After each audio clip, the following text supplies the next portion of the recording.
यह कहानी एक छोटे से गांव की है। अर्जुन की है, जो अपने दोस्तों के साथ एक रात के सफ़र पर निकलता है। इस सफ़र में उसे और उसके दोस्तों को एक ऐसी भयानक घटना का सामना करना पड़ता है जिसे वे कभी भूल नहीं पाएंगे। यह सफ़र एक समान यात्रा से शुरू होता है, लेकिन धीरे धीरे मौत का खेल बन जाता है। हेलो दोस्तों, मेरा नाम विक्की और आप देख रहे हैं यार की स्टोरी। दोस्तों, कहानी पूरी सुनिए, तभी आपको अच्छा लगेगा। चलिए आगे बढ़ते हैं। अर्जुन और उसके 3 दोस्त रोहित, विक्रम और संजय एक सुनसान पहाड़ी इलाके में घूमने का प्लान बनाते हैं। वे चारों बहुत ही साहसी और निडर माने जाते थे। गांव के बुजुर्गों ने उस इलाके के बारे में कई डरावनी कहानियां सुनाई थी, लेकिन इन युवकों ने उन कहानियों को मजाक समझकर नज़रअंदाज कर दिया। रात का समय था और वे चारों अपनी पुरानी जीप में निकल पड़े। जीप की हेडलाइट्स के आगे केवल कच्ची सड़क और घना जंगल दिखाई दे रहा था। चारों दोस्त हंसी मजाक करते हुए सफ़र का आनंद ले रहे थे। जैसे जैसे वे आगे बढ़ते गए, रास्ता और भी ज़्यादा सुनसान और ख़तरनाक होता गया। अचानक उनकी जीप बंद हो गई। चारों ने सोचा कि कोई मामूली समस्या होगी, इसलिए वे गाड़ी से उतरकर समस्या देखने लगे। अचानक जंगल से किसी के पैरों की आहट सुनाई देने लगी। अर्जुन ने पूछा, तुम लोगों ने कुछ सुना? ये आवाज़ कैसी है? रोहित ने हंसते हुए कहा, अरे कुछ नहीं भाई, तुझे वहम हो रहा है। लेकिन जल्द ही आवाज़ और तेज हो गई। अब चारों को साफ सुनाई दे रहा था कि कोई उनके आसपास घूम रहा है। अंधेरे में कुछ भी दिखाई नहीं दे रहा था, परंतु हर किसी के दिल में डर लगा था। विक्रम ने कहा, हमें यहाँ से जल्दी निकलना चाहिए, यह जगह ठीक नहीं लग रही है। संजय ने जीप को दोबारा स्टार्ट किया, कोशिश की करने की दोस्तों, लेकिन जीप ने जैसे उनका साथ छोड़ दिया।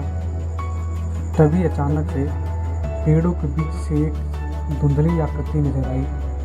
धुंध में से एक बूढ़ी औरत प्रकट हुई। उसके चेहरे पर झुर्रियाँ थीं, आंखों में अजीब सी चमक थी और उसके हाथ में एक पुरानी लालटेन थी। वह धीरे धीरे उनकी ओर बढ़ने लगी। अर्जुन ने डरते हुए पूछा, आप कौन हैं और इस जंगल में क्या कर रही हैं? और अपने धीमे स्वर में कहा, यहाँ से चले जाओ, यह रास्ता मौत की ओर जाता है। उसकी आवाज़ इतनी भयावह थी कि चारों के रोंगटे खड़े हो गए, लेकिन उसकी बातों पर ध्यान दिए बिना वे गाड़ी को ठीक करने में लगे रहे। कुछ देर बाद जीप फिर से चालू हो गई। चारों ने राहत की सांस ली और तेज़ी से वहाँ निकलने लगे। लेकिन जैसे ही उन्होंने जीप चलाई, अचानक से जीप फिर से रुक गई। इस बार उनके चारों तरफ घना कोहरा छा गया। अर्जुन ने कहा, कुछ तो गड़बड़ है दया, हमें यहाँ से पैदल ही निकलना चाहिए। दोस्त मजाक था ये। वैसे जैसे ही वे जीप से उतरे, चारों तरफ से चीखने की आवाज़ें आने लगी। चारों दोस्त बहुत डर गए और इधर उधर भागने लगे। लेकिन जैसे जैसे वे भाग रहे थे, वे एक अजीब जगह पहुँच गए। सामने एक पुराना कब्रिस्तान था और उन कब्रों में से कंकाल धीरे धीरे बाहर निकल रहे थे। चारों के पैरों तले जमीन खिसक गई। वे भागने की कोशिश कर रहे थे, लेकिन उनके पैरों ने जैसे काम करना बंद कर दिया था। अचानक वही बूढ़ी औरत फिर से प्रकट हुई और बोली, तुम्हें मैंने चेतावनी दी थी, पर तुमने मेरी बात नहीं मानी। अब तुम्हारा अंत निश्चित है। संजय ने हिम्मत जुटाकर पूछा, हमने क्या गलत किया? हम तो सिर्फ घूमने आए थे।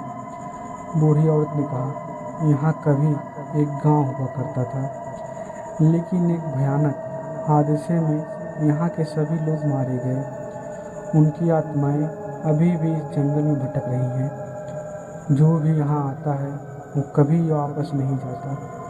तुमने उन आत्माओं की शांति भंग की है, अब तुम्हें इसकी सज़ा मिलेगी। धीरे धीरे चारों दोस्तों के आसपास का माहौल और भी डरावना होता गया।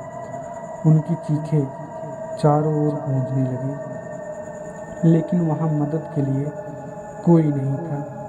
अर्जुन, रोहित, विक्रम और संजय उस रात के बाद कभी नहीं लौटे। कुछ दिनों बाद गांव वालों ने उन्हें ढूंढने की कोशिश की, लेकिन वे केवल उनकी टूटी हुई जीप और कुछ जलती हुई लालटेनें ही देख पाए। चारों दोस्त जैसे हवा में गायब हो गए थे। गांव में इस घटना के बाद कोई उस जंगल की ओर जाने की हिम्मत नहीं करता। लोग कहते हैं कि अर्जुन और उसके दोस्तों की आत्माएं अब उसी जंगल में भटकती हैं, और जो भी उस रास्ते पर जाता है उसे मौत का सफ़र तय करना पड़ता है।